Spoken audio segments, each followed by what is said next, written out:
Okay, I heard when I sniff, she goes, it's like I got sick.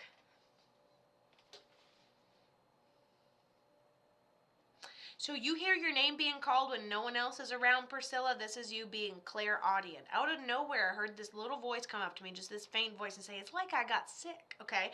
And so I think you're very clairaudient. That's how I heard her, okay? And so she tells me overall she declines medically. I can't even, like, I'm like, what did you decline from? And she goes, and then this, and then this, and then this. And I don't know if we caught one particular thing. I think it might be like, you catch something, put it in remission, and then you don't catch it later. It almost seems like you don't get a break. You get one tiny little break, and then you continue on. And she said she's like a mother figure for you. She talks about jewelry, but then she flashes it at me. So I'm like, this could be costume jewelry. This could be jewelry that you don't have anymore for some reason, or maybe we just have this jewelry. Typically, they don't flash it at me unless there's a reason to flash it at me, okay? She go, yeah, she had so many things. Yeah, maybe we don't even have all the shit because she has a lot of shit. Okay, cool. Like a mother figure for you.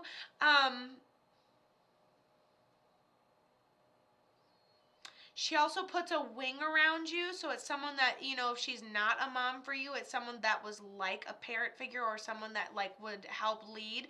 Okay, and then I feel like we knew she was passing. There was an inevitable point where you can't really go backwards, and I feel like we're at home and we can't walk around, so we're being medically taken care of. We're being medically cared for toward the end of our lives, and then she is like a mother to you. Okay, and her jewelry was given to a stranger.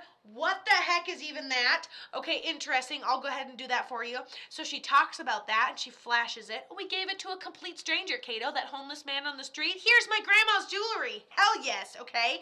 And so then she talks about putting an arm around her and being one that helped raise her. And she goes, she was my grandma and she actually raised me, which is incredible. She's a primary guardian angel for you. She says that you're clairaudient, so listen for her little suggestions. Listen for your own little aha moments when you have an epiphany, or like a, oh, duh, or oh, good idea, or ooh, that's interesting to think about.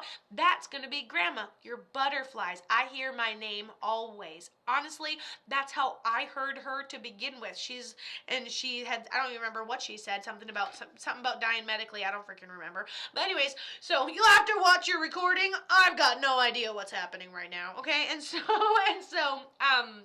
okay, cool. We give her jewelry to a stranger, but she's your guardian angel, so that makes a bunch of sense. She goes, I didn't always make good choices, and stuff is just stuff.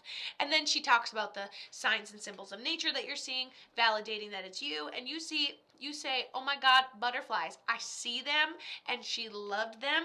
And so, listen, a lot of people say, Kato, how do I communicate with spirit? Do you think I can communicate with spirit, and how do I do it? Okay, it's like the internet. The electricity has always been there. Humans just tapped into it, and we tapped into this energy. Okay, and so spirit's already there. You're just a human that doesn't know if it's real and doesn't know if we can do it.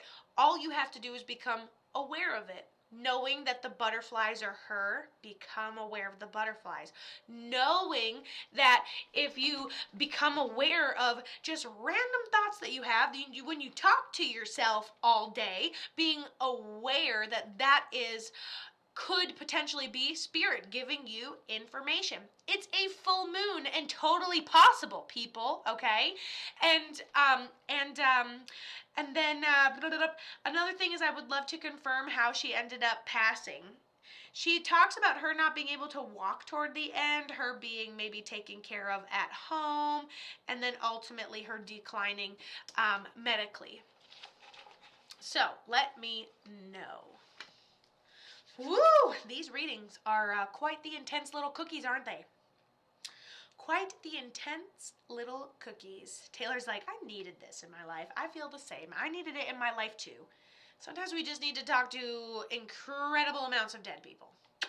And Priscilla says, I took care of her right at the end of her life. And I think that's amazing. Well, I mean, you could have taken care of her the whole time. She corrected me when I said that, so it must not have been right at the end. Y'all must have been thick as thieves, honestly. And she handled all the financials and the paperwork. She did such a good job, and everything was in her hands. And I was like, then how did the jewelry escape? And then she laughs and talks about how she can pick the wrong friends sometimes. I was like, this is no laughing matter, lady. But anyways, so she does talk about, being taken care of at home, inability to wander around as she declines medically. And Priscilla says, that was me, and I was taking care of her toward the end of her life. Since I was 9, I took care of her.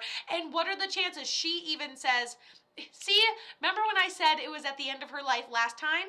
And I was like, actually, she corrects me when I says that.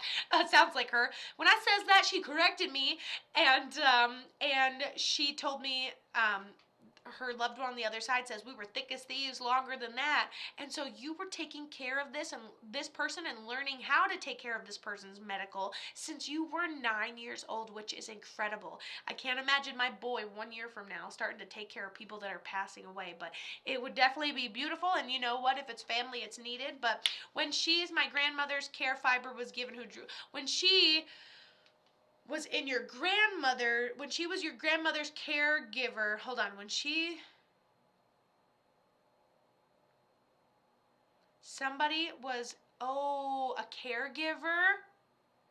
a caregiver was given her jewelry? Is that what you're saying? The flash, the flash, the flash, the flash, and I'm like, why did you give her jewelry? That was not real. That was theft. That was theft, unless she went absolutely fucking delulu at the end, going, oh, just take it, okay? That is not real life. That's called theft. Oh, it was a gift from your grandma that died 20 minutes ago, 23 minutes ago. She said I could have this. Okay, that sounds like a crack of shit if I ever heard one. And that's all I have to say about that, honestly. Yeah. Anyone else? Follow me if that sounded like a load of crap. Love you, though. I was so upset my grandmother gave it to the caregiver. Wow. Ridiculous. Ridiculous. And the earrings being hummingbirds are a huge sign for me. I must have put them on for you, my dear. Wow.